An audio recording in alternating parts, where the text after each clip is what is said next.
Hello everyone, my name is Pukar Dhital.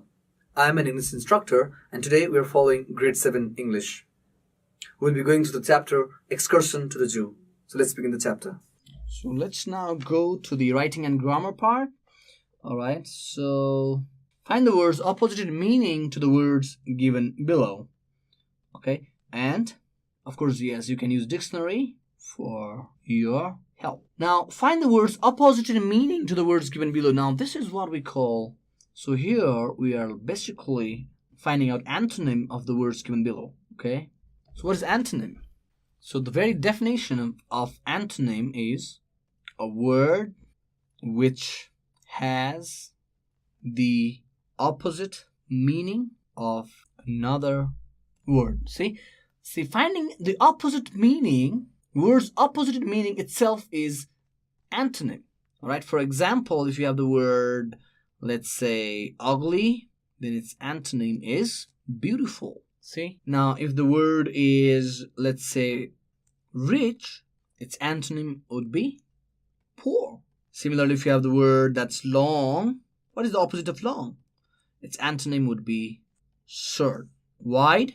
All right. If the word is wide, its antonym would be narrow. All right. So our task here is I'll give you certain words here and we'll figure out its antonym. Okay. Of course, you'll have to get best use of your dictionary here. So here are the words. Okay.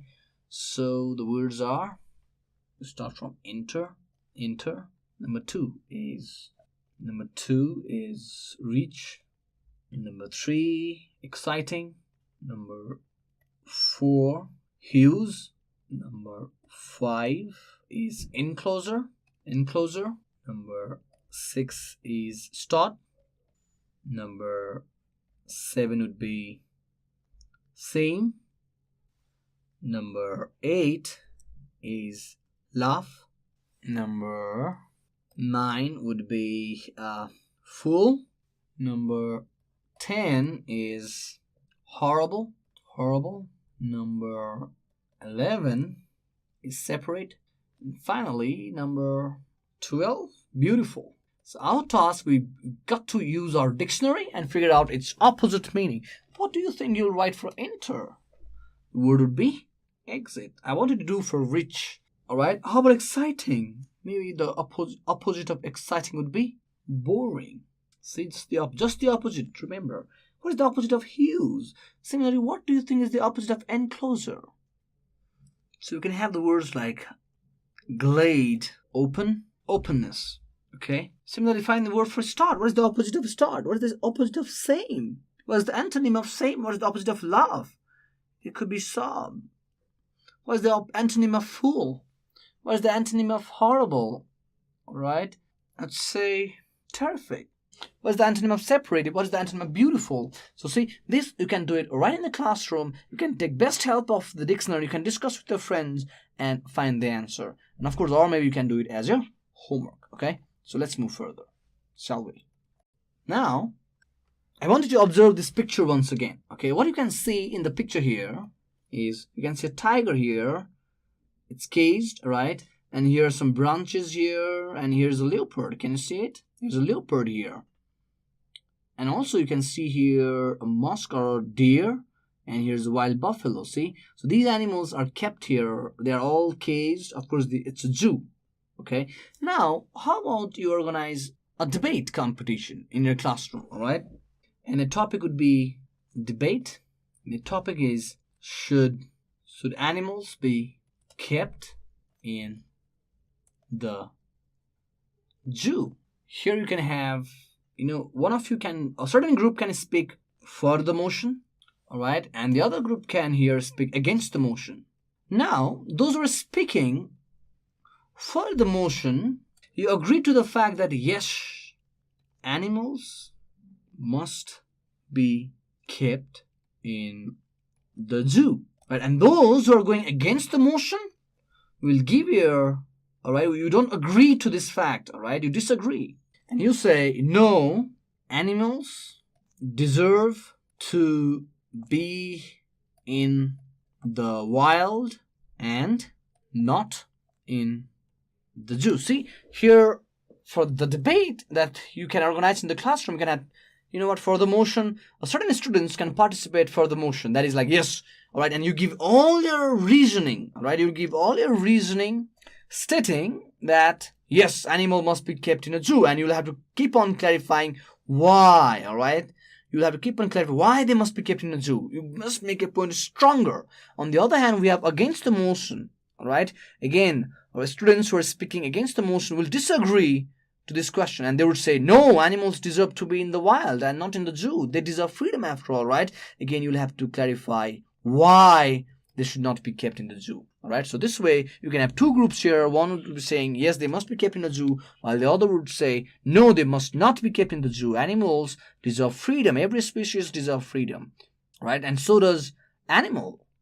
And you'll have to give a strong reason, all right, why, whether they should be kept or why they should not be kept in the zoo. Okay, this way you can organize debate competition in the classroom. Let's move further. I'm going to introduce a topic, conjunction. So what is conjunction here? All right, so let's start with the definition first of all. Conjunction can be used to give more information, give alternatives, give reasons, give results, or give unexpected information.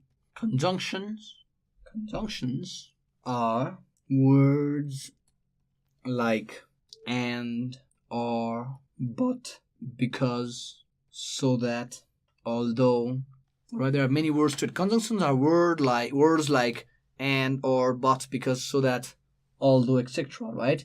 These words. Why are these words we use? These words help to join two parts of sentences. These words help to join two parts of sentences. All right. So maybe, for example, do you want chocolate vanilla, or strawberry? All right. These are here. Look at this here. The conjunction or is used to join words. All right. This is here used to. Here the conjunction is joining words. Right. So, and I'll give you one more example here.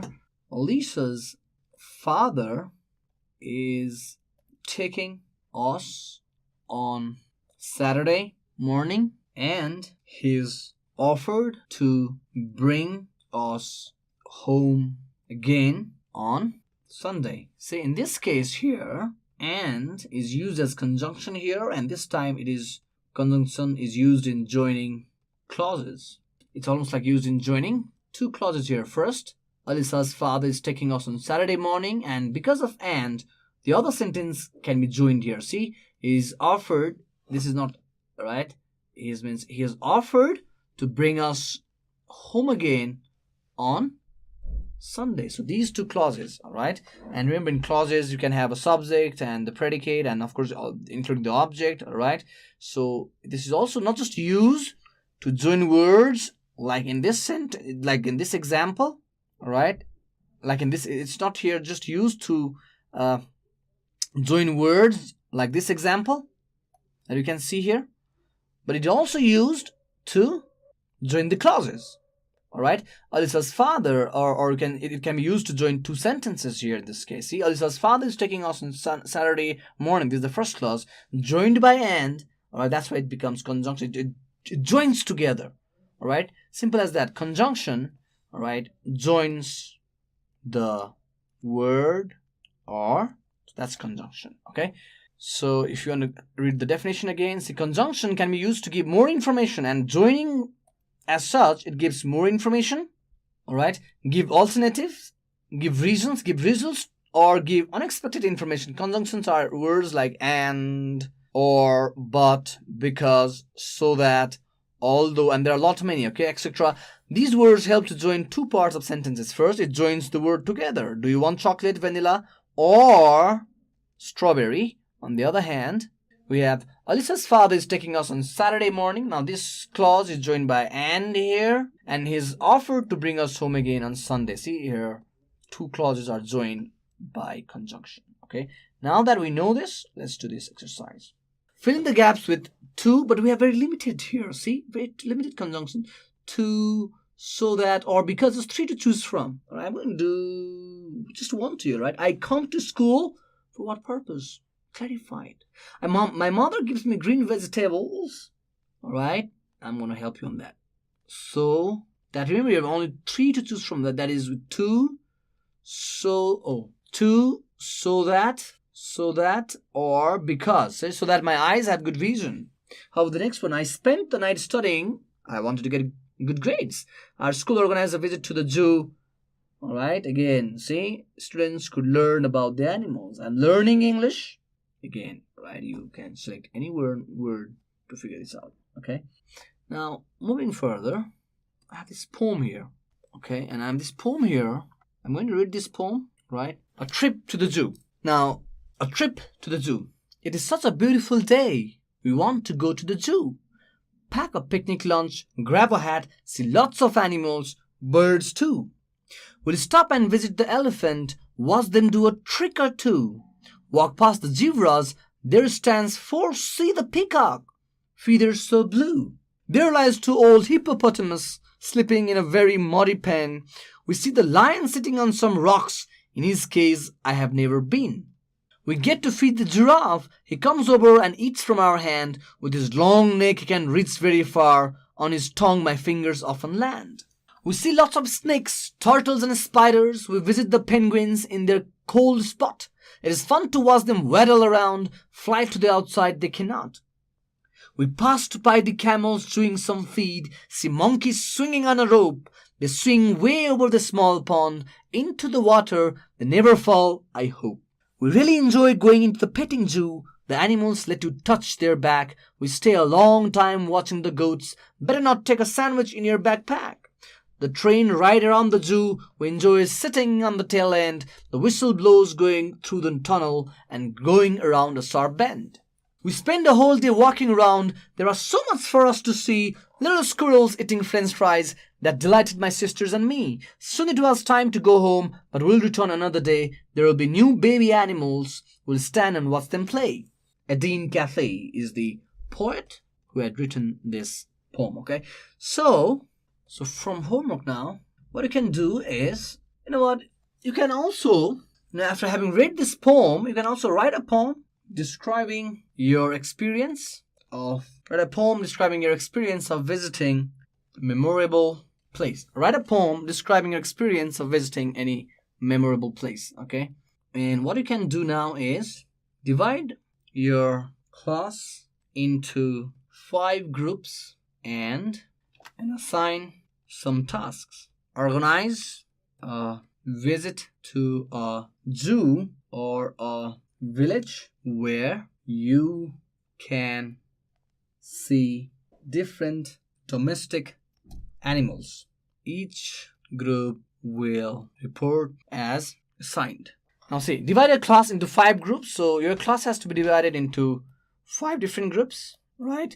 And assign some tasks. Like, what kind of tasks? See, you're going to organize a visit to a zoo or a village where you can see different domestic animals. All right. Each group will report as assigned. Now, in your task, what I call this is again a trip sit. Now, make a trip sit. Now, what are the things that you want to know? Point out those things. All right. Point out the things that you want to know. All right. For example, it could be animal seen, time taken for the visit.